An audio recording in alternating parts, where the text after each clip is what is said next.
Gamelyn Games is back on Kickstarter with another one of their tiny epic boxes. Well, this one maybe we should call it tiny-ish epic. So this is a sequel to their big hit of Tiny Epic Dungeons, which itself raised over $2 million, which was one of their biggest successes. So this is a standalone sequel to it, something that takes everything from the original and builds upon it in this Tiny Epic Dungeons Adventures. But I do say tiny-ish Epic Dungeons Adventures because this box, in order to fit in all the epicness, is twice as big as any of the other Tiny Epic boxes. And the expansion that comes with this is as big as a standard Tiny Epic box. So they have a lot to give in this game. Currently, as of today, I'm filming this morning to put up because I wanted it as fresh as possible. 15 days to go, 10,000 backers, and it's just at about $604,000 as of 7 a.m. this morning.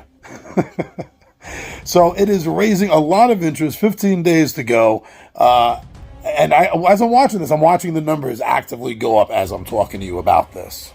Now, the first thing to let you know is, though, it is backwards compatible with Tiny Epic Dungeons, this Adventures does not need it to play. But it is fantastic that it is backwards compatible, adding on to the minions, mobs, loots, room cards, spells that you have in the game, is all workable between this game and the other one. And together just builds upon something and creates something twice as big, or maybe almost 3 times as big as anything Tiny Epic has done before. The entire new system, actually, they're calling it the Tiny Epic Dungeon System, to include the 2 core games, the expansions, and the mini games that all came with it.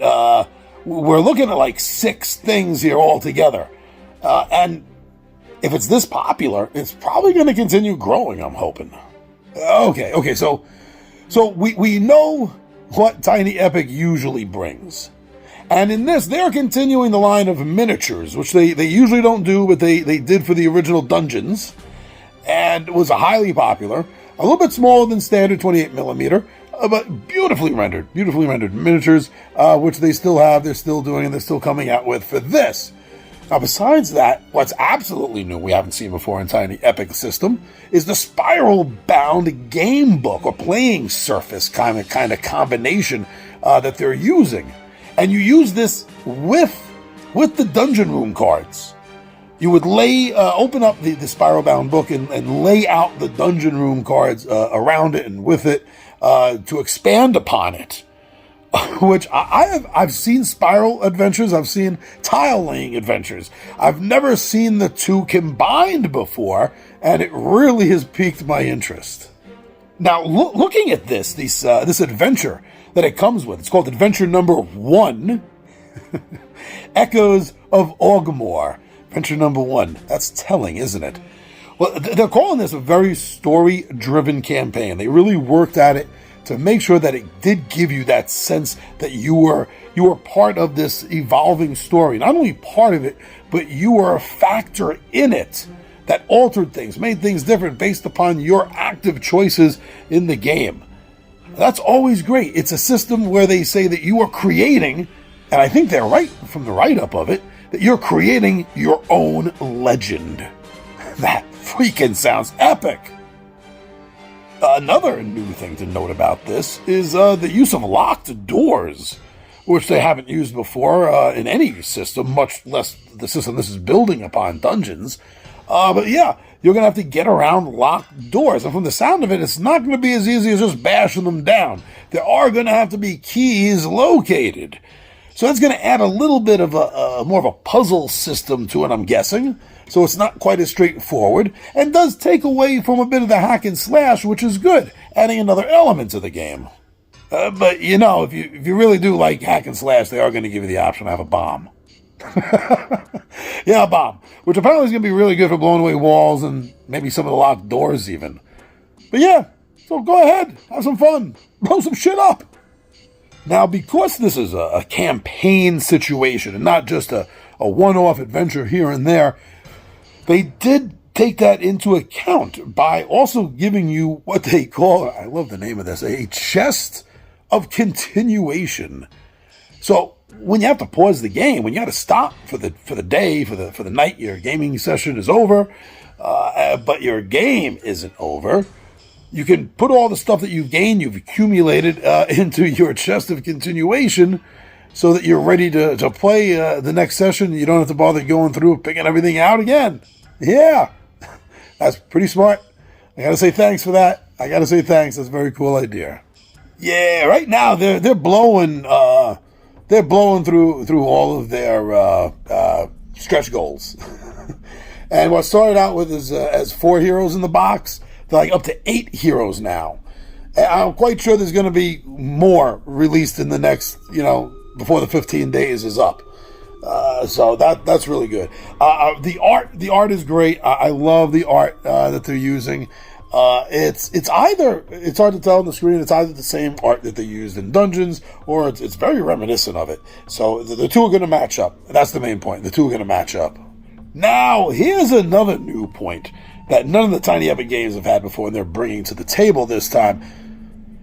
And that's secret envelopes. As of right now, there's 8. There's 8 secret envelopes that when you get to a certain point in the campaign, then and only then, kind of like a legacy game, you're going to be opening up that envelope and finding out what's going on, which way to go, how the path is going to take you. Now, this isn't published or sold as a legacy game, but these envelopes, these secret envelopes, definitely do give to that feel that I'm getting from it, don't you? I like this whole mystery thing now, right? It's definitely caught my attention. Now, if you're looking at this Kickstarter, if you're anything like me, and if you're interested in a game like this, why would you not go deluxe? Other than the fact that maybe you're strapped for cash, right? I mean, I get that. I'm not trying to spend money out of your wallet. But other than that, I mean, really, why would you look at this and say, yeah, I want to get this, but I don't need the deluxe. I don't know why I would say that. It doesn't even make sense to me.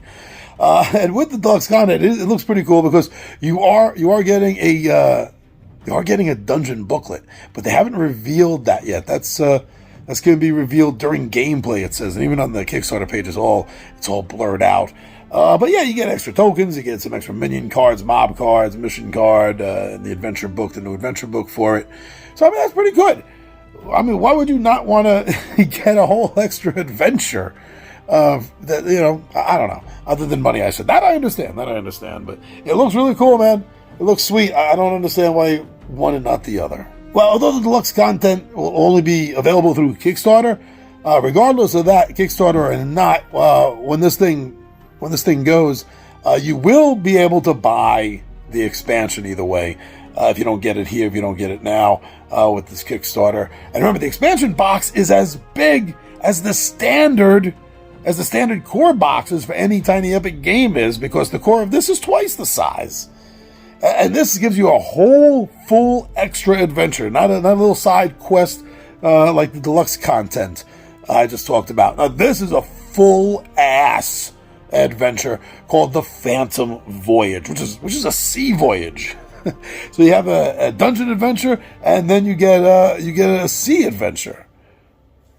And it looks like, as of right now, they too are up to 8 heroes. That's literally just doubled everything as far as hero-wise. If you like choices, wow, this is giving you a lot. If you're a fan of Tiny Epic games, I really think this is something that you're probably going to be interested in. If you're a completionist, then why are you even watching this long? If you're a completionist, you already know what you were doing. But it looks really good.